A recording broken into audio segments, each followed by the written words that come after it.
Bonjour à tous, aujourd'hui nous sommes donc le 2 mars 2022. Je fais cette vidéo là pour un clin d'œil à des jeunes artistes très très brillants et je suis tombé dessus comme ça hier hein, et puis donc j'ai tenu à faire la vidéo pour vous montrer un peu. Et ce qui est extraordinaire c'est que en fait, alors que je retrouve, voilà, ce qui est extraordinaire c'est qu'en fait, excusez-moi, je dis souvent j'ai pas le temps, bouillard, Assimi Goïta. Vous voyez, je dis ça souvent. Eh bien, figurez-vous que je viens de tomber sur des jeunes artistes là qui sont connus, qui sont très connus, c'est des superstars sans doute au Mali. Et puis je me suis dit, mais c'est extraordinaire. Regardez, je vais vous montrer un peu les extraits, après je fais mon commentaire. Extraordinaire. Regardez ça.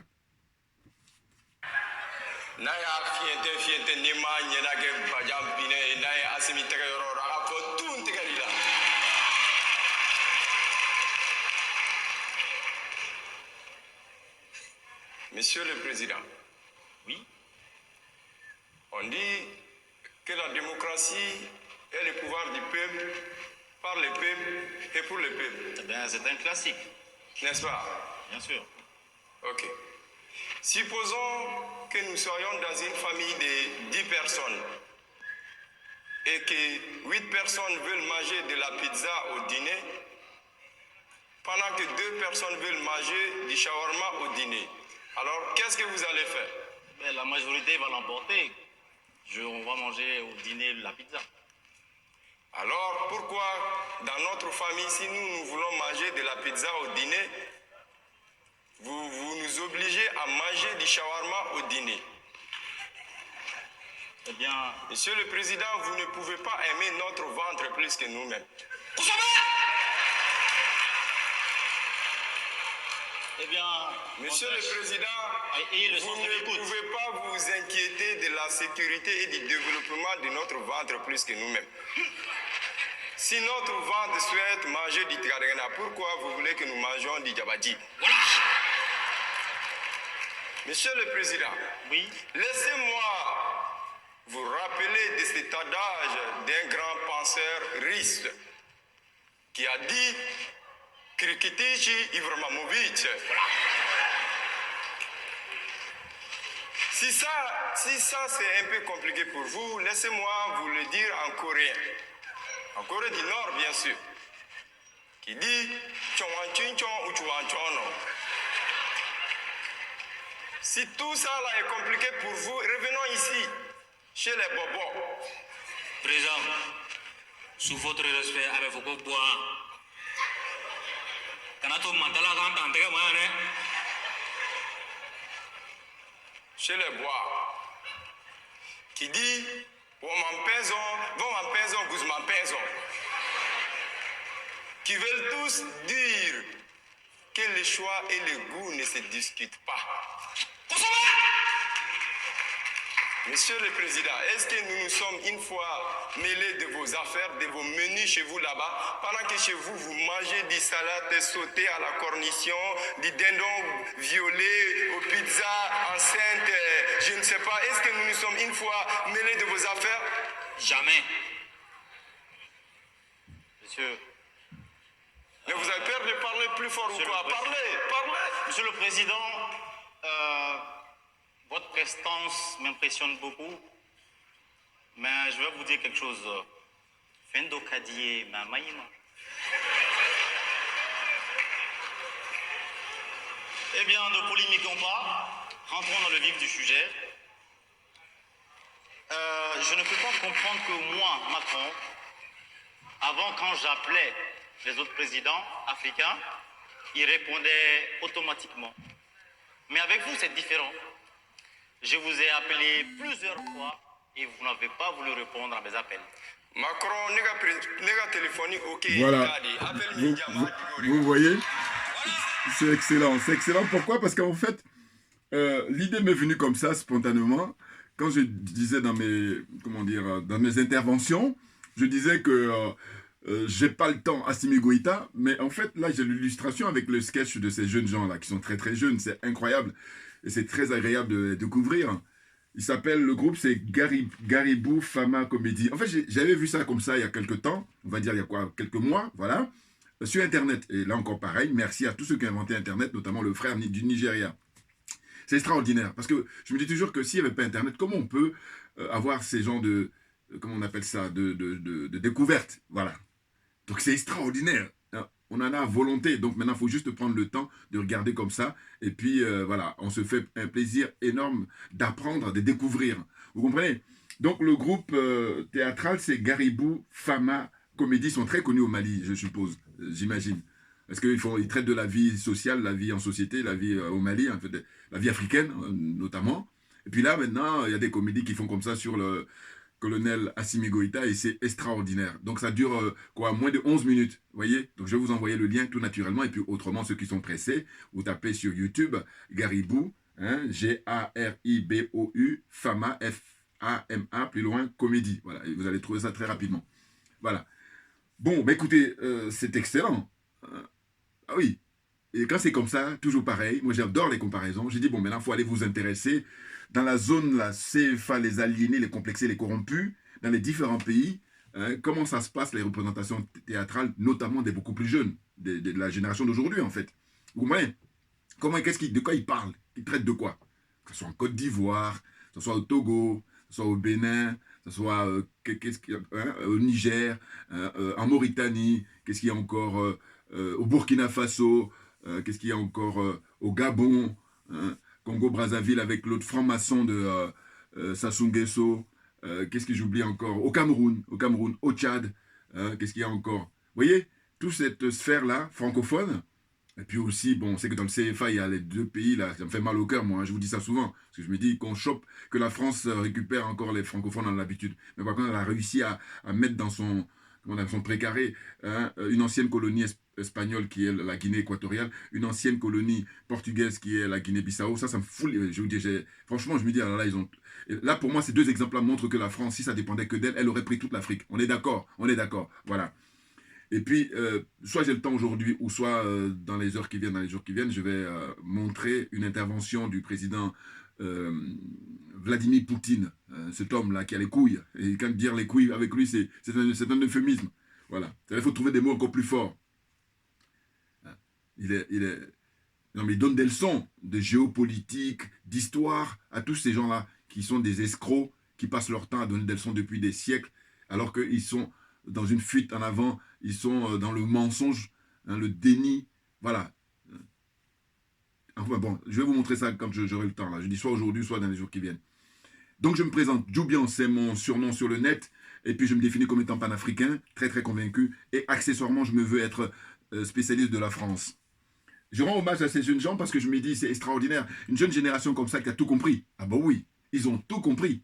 Parce que là dans les échanges qui se passent, c'est d'une part le colonel Assimi Goïta, hein, celui qui joue son rôle, et puis d'autre part celui qui joue le rôle d'Emmanuel Macron. Et vous voyez bien que qu'est-ce qu'il dit? Il dit, Emmanuel Macron, là, le jeune homme qui joue le rôle, il dit, ça fait des mois, des semaines, j'essaie de vous joindre et vous ne décrochez pas. Et c'est ainsi que moi, ça faisait longtemps, hein, justement dans l'actualité réelle, quand je voyais que justement il ne répondait pas à Macron, c'est ce qui m'a fait dire qu'il n'a pas le temps. C'est tout, il n'a pas le temps. D'ailleurs, de vous à moi, comme vous, hein, très souvent, hein, c'est naturel. Quand vous n'avez pas le temps, vous n'avez pas le temps. Notamment le fait de recevoir des coups de fil ou bien des choses à faire, vous n'avez pas le temps. Quand vous avez le temps, ou en tout cas, c'est une question de choix. Voilà. Vous faites un choix, vous dites voilà, j'ai envie de faire tel truc, j'ai pas envie de faire tel truc. Donc c'est ça. Et c'est ainsi que ça m'a inspiré. Et je me suis dit, quand là, je suis dans une explication comme ça, pour essayer de dire des choses, hein, je dis très souvent, ceux qui me suivent depuis longtemps ont remarqué, je dis voilà, j'ai pas le temps, Assimi Goïta. Et donc quand je vois ce sketch-là, je dis mais non, mais c'est génial. Vous voyez, c'est extraordinaire. Franchement. Bon. Donc, pour poursuivre, bah écoutez, il y a des frères là qui évidemment participent. Ce qui est intéressant, c'est le jeu naturel des choses. Mais il se trouve que je dis toujours qu'on est chacun libre de faire ce qu'on a envie de faire. Et ce que je reproche, c'est qu'il y en a qui veulent s'opposer pour s'opposer. Parce que j'ai donné des arguments sur pour quelles raisons je soutiens un tel, mais il n'y a rien à faire. Donc eux, c'est un cas désespéré, je ne peux rien pour vous. Et je leur donne un conseil, ça ne sert à rien de perdre votre temps, regardez autre chose. Parce que moi, personnellement, quand quelqu'un, je trouve que voilà, il ne m'intéresse pas, je ne regarde pas. Oh, ils sont, comment on dit, dans une situation d'hypocrisie. C'est rien d'autre que l'hypocrisie. C'est-à-dire qu'en fait, ils vont s'efforcer, je ne sais même pas s'ils s'efforcent, ils vont me regarder parce que ça les intéresse. Et quand je dis ça les intéresse, c'est que c'est naturel. Qu'est-ce que vous voulez? C'est plus fort que nous tous. C'est-à-dire que, évidemment, Hein. Maintenant, la liberté, et comment je prône la liberté, j'ai dit, mais si ça te plaît, tu regardes, si ça te plaît pas, mais va regarder autre chose. Oh, ils sont dans une situation, en fait, quand je dis que s'oppose, faut s'opposer, c'est que je vois que les arguments qui sont avancés, mais c'est trop léger parce que je parle de stratégie, mais en même temps, je leur explique aussi, je dis, écoutez, là, c'est pas évident au niveau des échanges comme ça, mais si on a la chance de se croiser, là, vous allez voir, c'est beaucoup plus riche parce que si je vous explique là, par écrit, et puis même par mes vidéos, vous n'allez pas à comprendre, qu'est-ce que je peux faire d'autre? Voilà. Maintenant, si on n'est pas d'accord, c'est pas grave, c'est pas la fin du monde, voilà, on soit d'accord. Il y en a même un qui s'est permis de me dire, oui, fais attention par rapport à... J'ai dit, mais j'ai combien de vues, moi? Et puis même si j'ai des vues, je veux dire que mon discours, ça a toujours été la vérité et la justice. Dites-moi, les gens que vous connaissez avant moi, qui c'est qui a tenu ça? Voilà. La vérité et la justice. Il y a un frère aux États-Unis, là, voilà, lui, il fait ça, un frère congolais, Congo-Brazzaville, j'aime beaucoup. Lui, voilà, il dit ça. Mais sinon, je veux dire par là qu'il y en a, mais il n'y en a pas beaucoup. Donc, il faut arrêter à un moment donné. Les gens qui donnent toujours l'impression que c'est évident. Non, mais si c'est évident, vas-y, sors-moi les exemples. Un peu comme un autre frère qui m'a sorti, m'a dit, tu fais du réchauffé. Je dis, ah bon? Je fais du réchauffé, d'accord. Mais alors quand je dis qu'il faut que Konan Bédié et puis, comment dire, M. Gbagbo, il faut qu'ils se réunissent pour tenir une conférence de presse pour dire une bonne fois pour toutes, nous ne voulons plus de l'impérialisme, nous ne voulons plus du colonialisme, nous ne voulons plus de la France-Afrique. C'est du réchauffé, ça? Voilà, donc c'est ce que j'appelle en fait, ils sont là, en fait, juste pour... Bon, alors il y a des frères qui m'ont signalé aussi, de me faire attention, c'est des trolls. Bon, dans ce cas-là, oui, mais autrement, j'ai pas le temps à Assimi Goïta. Voilà, vous avez vu là maintenant, là, vous allez comprendre définitivement, je dis là, ça confirme. Et puis je ne sais pas si on peut parler des hasards, mais en tout cas, je trouve ça extraordinaire, voilà.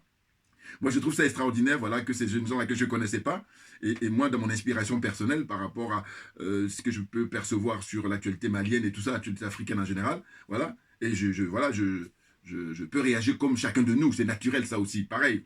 On va peut-être pas réagir de la même façon, mais en tous les cas, c'est ce que j'appelle, je dis, chacun de nous, chaque être humain a un génie qui lui est propre. Ce génie, ça se traduit, c'est, comment on appelle ça, l'énergie, voilà, l'énergie que nous avons.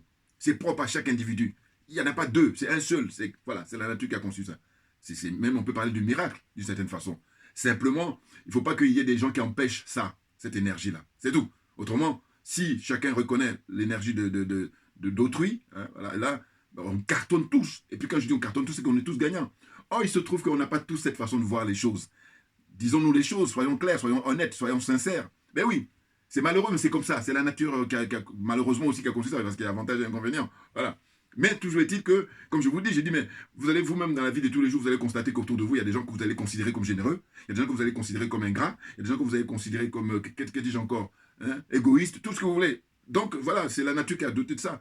Maintenant, moi, par contre, personnellement, par rapport à mes valeurs, je dis que je vais prôner plus la générosité, je vais prôner plus la transparence, voilà, mettre les cartes sur table, je le dis souvent aussi. Oui, parce que je dis, moi, je milite pour que tout le monde soit gagnant. Donc, tu ne peux pas dire ça et puis en même temps, il y a des trucs que tu caches. Non, non, non, non, non. Donc, je mets tout sur la table. Vous voyez?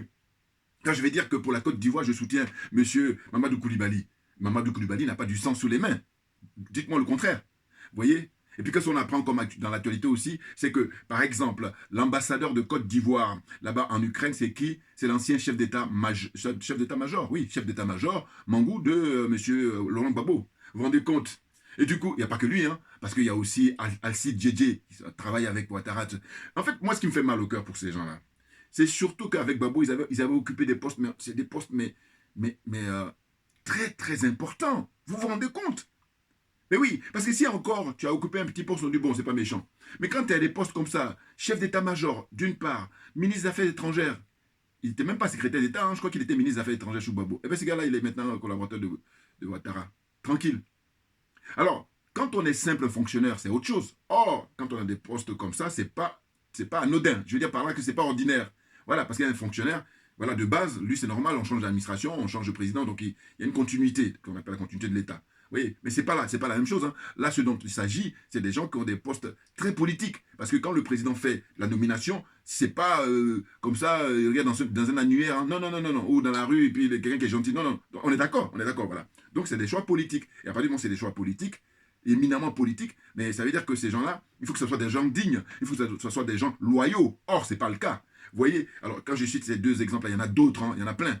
Mais pour vous dire quoi? Pour dire que évidemment, il y a toujours une critique vis-à-vis de M. Mamadou Koulibaly. Bon, mais c'est un intellectuel. Donc, vous voyez, vous n'avez pas demandé à un intellectuel d'être révolutionnaire. C'est comme Ousmane Sonko, ce sont des intellectuels. Mais cela dit, c'est des gens intègres. C'est ça qui m'intéresse. Je veux dire, a priori. Ah ben oui. Parce que si tu veux défendre l'intérêt général, si tu n'es pas intègre, ça va être difficile. On est d'accord, Vous voyez? Donc c'est ça, la situation. Donc ça fait qu'il y a même un frère qui m'a dit, comme il me dit, il ne faut pas te braquer. Je dis, mais non, mais le problème pas là, c'est qu'il y a de la mauvaise foi derrière. C'est ça qui me dérange. Il y a de la mauvaise foi. C'est-à-dire qu'il y en a qui vont vouloir emmerder pour emmerder. Donc je dis, j'ai pas le temps, Assimi Goïta. Mais oui. Puis je dis, je leur donne un conseil, je dis, mais de grâce, allez-y, regardez autre chose, ne perdez pas votre temps avec moi. Voilà. Parce que sinon, là, on est dans la schizophrénie. Enfin, je veux dire, il y a un problème quelque part.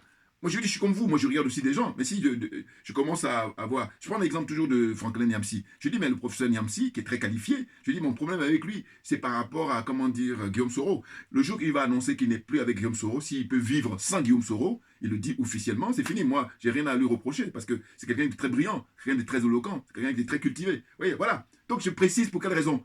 Non, il y en a d'autres là. Hein. Quand tu as du sang sous les mains, donc, je dis, voilà, c'est un élément probant, c'est un élément très important. Parce que je dis la vie humaine est sacrée. Donc voilà, je parle, je dis des choses quand même qui tiennent la route. Vous voyez? Parce que il y en a un jeune homme là qui me dit oui, je te lâche pas avec Célino et tout. Bon. J'ai expliqué pour Célino, mais il n'y a rien à faire. Mais chacun est libre, mon frère. Voilà, c'est ça que je peux te dire. Qu'est-ce que tu veux que je te dise des autres? Chacun est libre. Je dirais même qu'à la limite, je te conseille, si tu vois que quand je parle d'Célino, ça t'agace, ne me regarde plus. Oui, parce que sinon, il y a un problème là. Ben oui, c'est quand même pas possible. Hein. Non, tu regardes, mais quand même, non. T'es libre. Moi, je prône la liberté, même pour mon prochain. Voilà. Je suis jaloux de ma propre liberté, donc je pense bien que je défends la liberté des uns et des autres. Il faut qu'on soit libre. C'est ça qui nous distingue, j'allais dire, de l'animal, bien entendu. Ah oui, mais beaucoup oublient ça. C'est pour ça que je dis qu'ils disent qu'ils ont la prétention d'être humains alors qu'ils ne sont pas des êtres humains. Parce que si tu es être humain, démontre-le. Or, moi, quand je dis que j'ai la prétention d'être humain, c'est d'abord parce que je me veux libre. Voilà. C'est un élément, un attribut, mais très, très important d'être humain. Sinon, dites-moi par rapport à l'animal, tu te dis ça en quoi? Parce que l'animal, on peut le domestiquer. Et il y a plein d'autres êtres humains qu'on domestique par la corruption. Voilà. Or que moi, regardez, quand j'ai mis ça par mon propre inspiration, voilà, j'ai dit la zone des aliénés, des complexés, des corrompus. Mais c'est simplement que, à mon petit niveau, avec les peu de moyens que j'ai, je me dis, mais là, on est confronté à une situation qui remonte à plusieurs décennies, des siècles, que dis-je. Et donc, on fait comment? Et donc, quand je réfléchis par rapport au CFA, mais c'est ça que, suite à ma réflexion, ça m'est venu. Voilà. Et donc, pour mener le combat, j'ai dit, bon, je vais l'afficher partout. Et je vous dis, là, moi, je suis... je peux le dire, moi, je suis un smicard. Voilà. Mais j'allais dire, finalement, il y en a qui ont plus d'argent que moi, mais là-dedans, là, voilà. Donc, voilà. Mais ça aussi, c'est pareil, c'est la nature qui nous a donné comme ça. Oui, donc, je veux dire que je n'ai pas de problème avec ça. Voilà. C'est-à-dire que le matériel, c'est pas ça la priorité.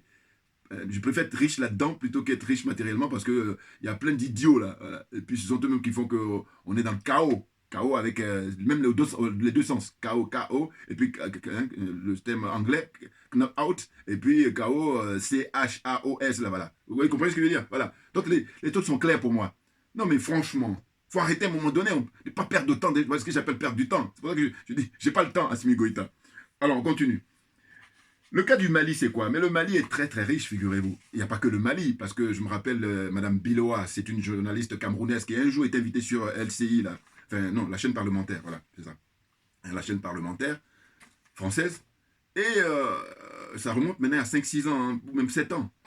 Et elle disait ouvertement que elle, quand elle était jeune, étudiante, parce que maintenant elle est beaucoup plus âgée que moi, naturellement, Madame Biloa. Bon, elle dit, mais on n'avait pas encore de recul, assez de recul en tous les cas. Mais elle dit aujourd'hui, au XXIe siècle, mais il n'y a aucun pays africain qui n'est pas riche, notamment au niveau de son sous-sol.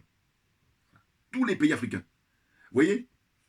Il y en a qui en ont plus, il y en a qui en ont moins, et tout le monde est doté. Parce qu'elle dit, avec les moyens technologiques dont on dispose aujourd'hui, ils le savent. Et c'est même pour ça qu'on a les bases militaires là, françaises, notamment, pour ne même pas dire en particulier, parce que pour l'Afrique, c'est la France qui détient les records de prendre en otage le peuple français et le peuple africain. Que dis-je, lapsus encore. Le peuple africain. Et donc, d'une certaine façon, cette idée, mais écoutez, la démarche historique de M. Vladimir Poutine, mais je dis normalement, tous ceux qui se veulent honnêtes intellectuellement, c'est de se dire, mais à un moment donné, que font les militaires français en Afrique? Là, il y a le cas de, comment dire, de ce qui se passe en Ukraine. Hein? Je ne me trompe pas, hein? C'est bien ça. Il a décidé depuis une semaine de bombarder pour récupérer ce pays. Parce que c'est la ligne jaune pour lui. Vous voyez? Eh bien, qu'est-ce qu'ils font là-bas, hein, les militaires français? Ben, ils pourraient venir ici. Objectivement, ça tiendrait plus la route. Or, on est dans cette escroquerie pure, mais vraiment historique. qui, depuis des siècles, traînent. Et là, maintenant, comme on a l'heure des réseaux sociaux, on a l'heure d'Internet, et comme on dit au pays, les gens ont ouvert les yeux, voilà, donc on a compris. Donc, il faut arrêter.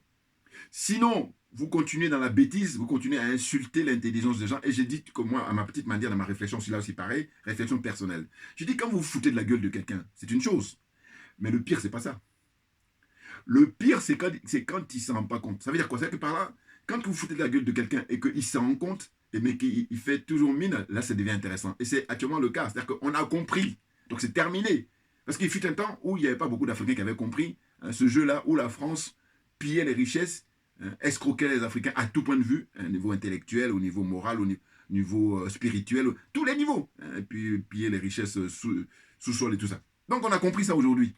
Il y en a qui ont compris qu'ils font la tête sous la couette, et puis il y en a qui, bon, c'est tellement lourd à lever que... Maintenant, c'est que je m'énerve sur ces gens de personnes. Je dis, bon, comme j'ai dit toujours que chacun a de l'énergie, vous n'avez pas cette énergie-là, mais donnez un coup de main à le frère là, qui a l'énergie. Parce que moi, c'est ce que je fais, hein, je vous dis en longueur de temps, vous allez observer. Quand je donne là la publicité pour ces jeunes gens, qu'est-ce que je fais? C'est simplement leur rendre hommage. Avant eux, j'ai montré, je vous dis, quand je parle de Kémy, quand je parle de Madame Nyambe, quand je parle de Farida Naborema, quand je parle de Guy Marius Sagna, tout, j'ai vraiment, à ce niveau-là, je suis open, au sens où, parce que ces gens-là, quand je les soutiens, je dis, mais quand on va gagner, parce qu'on est sûr de gagner, eh ben, on est tous profité. Enfin, ça va nous profiter à tous, voilà, c'est ça. C'est ça mon combat quotidien, profiter à tout le monde. Alors que certains, c'est plutôt profiter à une ultra minorité. Et puis là, ils sont contents pour pouvoir se moquer des autres et tout ça. Mais c'est trop léger. Enfin bon, chacun a son paradigme. Que dis-je? Voilà, chacun son paradigme. Les choses sont claires. Vous comprenez? Donc, rapidement, le Mali, par exemple, il faut savoir, hein, là encore c'est une liste, à mon avis, qui n'est pas exhaustive. Le Mali est doté du bauxite, de l'or, le fer, le cuivre, le nickel, le phosphate, le manganèse, l'uranium, le lithium, le calcaire et le sel, le pétrole, l'eau douce, le gaz. Et pour l'instant, seul le sel, le fer et les minéraux d'or, hein, l'or surtout, et le calcaire ont été exploités jusqu'à présent. Voilà, jusqu'à présent. Vous voyez, c'est dire une petite partie de la richesse du Mali. Et moi, évidemment, je pense que le Mali, tel qu'ils sont partis, eh ben dans quelques temps, hein, ça ne va pas traîner très longtemps. Parce que là, ils sont en train de faire le boulot, là, le sale boulot, c'est-à-dire le débroussaillage. Après, quand tout le terrain sera évacué, maintenant, vous allez voir, ça va ressembler à Dubaï et machin, c'est-à-dire des grandes infrastructures.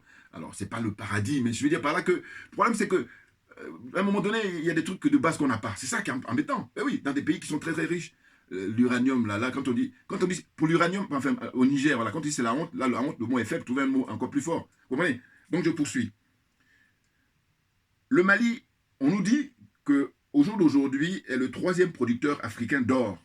C'est-à-dire qu'auparavant, il y a l'Afrique du Sud, et puis après, il y a le Ghana, et puis il y a le Mali. Voilà, c'est les 3 gros producteurs d'or en Afrique. Vous voyez? Et puis, un truc important, c'est qu'ils ont découvert, là, il y a quelques années, une nappe d'eau douce. Hein, tout le Sahara, là. Et puis le Mali, une grande partie du Sahara, le nord du Mali. Et bien voilà. Donc, quand les militaires français sont là-bas, c'est rien d'autre que pour les riches. On l'aurait compris. Maintenant, ce qui est embêtant, c'est pas tellement le fait de dire on aurait compris. Le fait, c'est de dire, si on a compris, mais pourquoi rien ne change? Voilà. Mais oui. Pourquoi rien ne change? C'est la question essentielle, question fondamentale. Alors que les choses doivent bouger, puisqu'on a compris. Parce que quand on n'a pas compris, puis les choses, on peut donner cette raison-là, en disant, mais oui, mais vu qu'on ne comprend pas, on cherche. Mais là, on n'a plus à chercher, on sait pourquoi ils sont là. Et puis, M. Vladimir Poutine est en train de les humilier, mais alors c'est impressionnant. Ah oui, mais comme ils sont sans foi ni loi, c'est pour ça qu'ils continuent à tenir debout. Hein. Autrement, à un moment, tu jettes l'éponge. Hein, comme je disais, les films western que j'ai regardés à l'époque quand j'étais beaucoup plus jeune, c'était, ils arrivent à dire, bon, vous êtes cernés, voilà, vous êtes cernés. Rappelez-vous le spectacle. Moi, j'ai jamais vu ça. C'est la première fois que j'ai vu. Quand M. Vladimir Poutine recevait Macron récemment. Mais c'est vrai qu'on a l'heure de, comme on appelle Covid, mais il ne faut pas abuser. Enfin, là c'est la honte. Mais regardez, tout le monde a vu ça. C'est en mondiovision. La distance comme ça, comment dire, quand il a reçu la table. C'est fait exprès pour humilier les Français. Et puis leur représentant Macron, là, pour l'humilier, c'est vrai qu'il fait ça. Et il faut savoir qu'il n'est pas à sa première. Hein. Il avait déjà humilié à l'époque, souvenez-vous, Nicolas Sarkozy.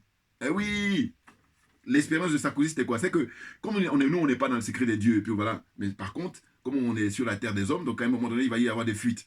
Eh bien, quand ça s'était passé, quand Sarkozy était en visite, il a eu la grande gueule, hein, c'est-à-dire que voilà, la nouvelle génération de politique française, là, lui, il a les grandes gueules, et je dirais même que les Macron, là, ils copient Sarkozy. Voilà. Eh bien, il va là-bas chez monsieur Vladimir Poutine, et puis il se la ramène. Voilà, il ne savait pas à qui il a affaire.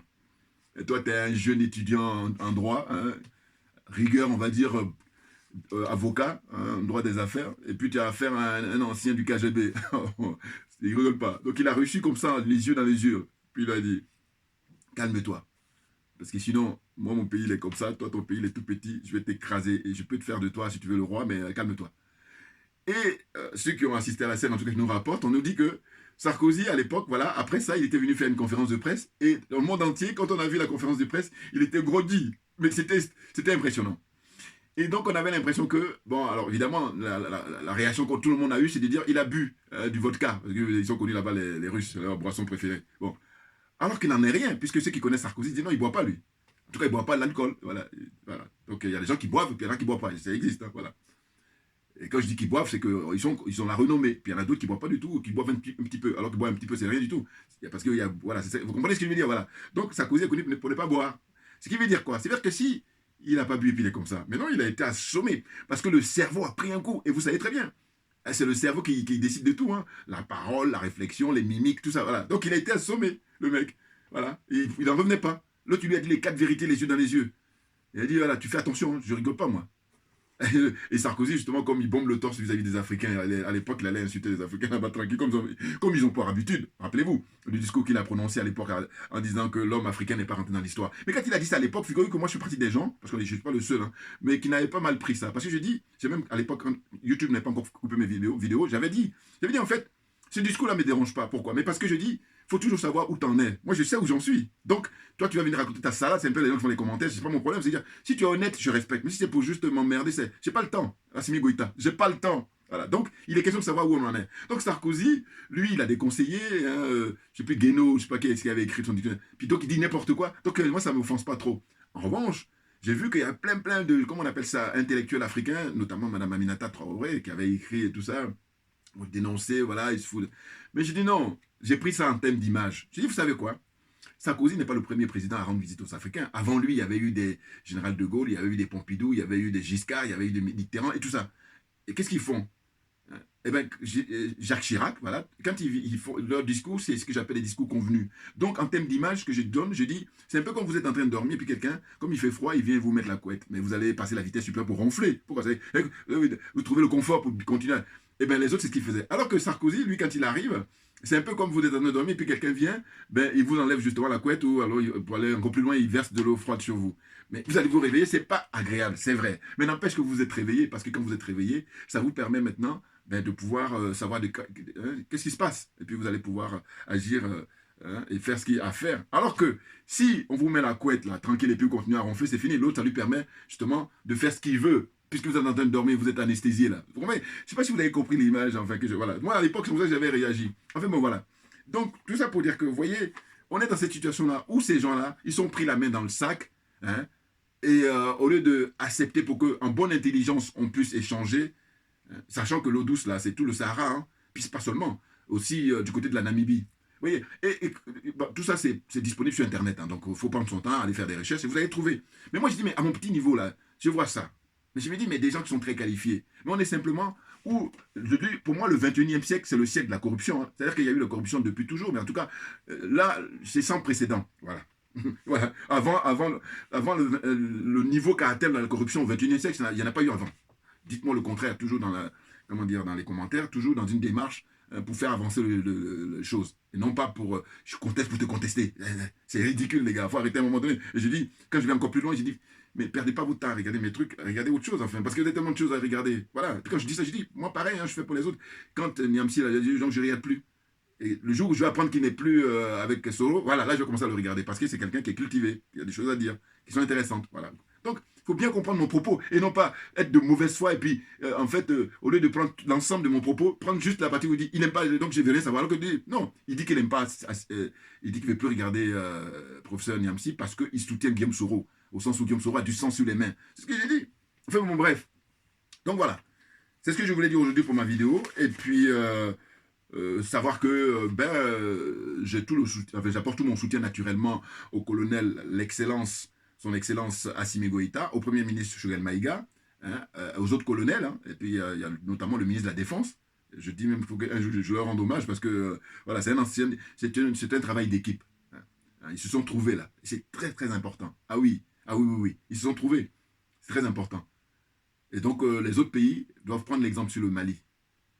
Parce que c'est le Mali qui est en pole position. Et c'est le Mali qui est en train de lever la tête pour la renaissance africaine. Vous voyez? Donc je termine là aujourd'hui. Et puis merci à vous tous pour votre attention. Et pour terminer, bon, je vais faire un petit... Pour ceux qui aiment la lecture, pour ceux encore plus loin, c'est Monsieur Saïd Bouamama. Hein? Il a sorti ça, il y a un tome 1, un tome 2, et vous allez trouver le chapitre sur le Mali, et il a balayé pour les différents pays. Hein. Là, c'est le tome 2, vous allez trouver le Mali. Vous voyez? C'est très très intéressant parce qu'il a illustré avec des photos et tout ça, et puis voilà, c'est un historien qui travaille bien. Et là, pour le Mali, par exemple, il a mis le Mali, la guerre du couloir énergétique sahélien. Voilà, entre parenthèses, pétrole, gaz et uranium. Voilà, donc il dit les choses. Je vais vous montrer ça rapidement. Voilà, c'est ça. Vous voyez? Voilà. Hein, donc, il est excellent. Hein. Il a fait pas mal de bouquins, hein, Saïd Bouamama. Là. Il est très intéressant. Donc ça, c'est le tome 2. Hein. Vous pouvez vous procurer ça. Ceux qui sont intéressés hein, pour suivre la lecture. Et puis, il y a un de mes pères, là, au niveau intellectuel, c'est le professeur, l'historien panafricain, très convaincu, Doubi Fakoli. Voilà, il a écrit ça. Regardez. J'ai dit, j'ai quelques livres de lui, hein, donc il y a ça, notamment. Voilà, il parle de quoi? L'origine biblique hein, du racisme anti-noir. C'est un sujet qui est très délicat. Mais enfin bon, c'est lui qui a écrit. Hein, et puis bon, quand je l'écoute souvent, je dis mais c'est marrant, je ne le connais pas ce monsieur, mais la même façon de voir les choses, c'est extraordinaire. Merci à vous tous pour votre attention. On ne lâche rien parce que c'est nous qui avons raison. À très très bientôt.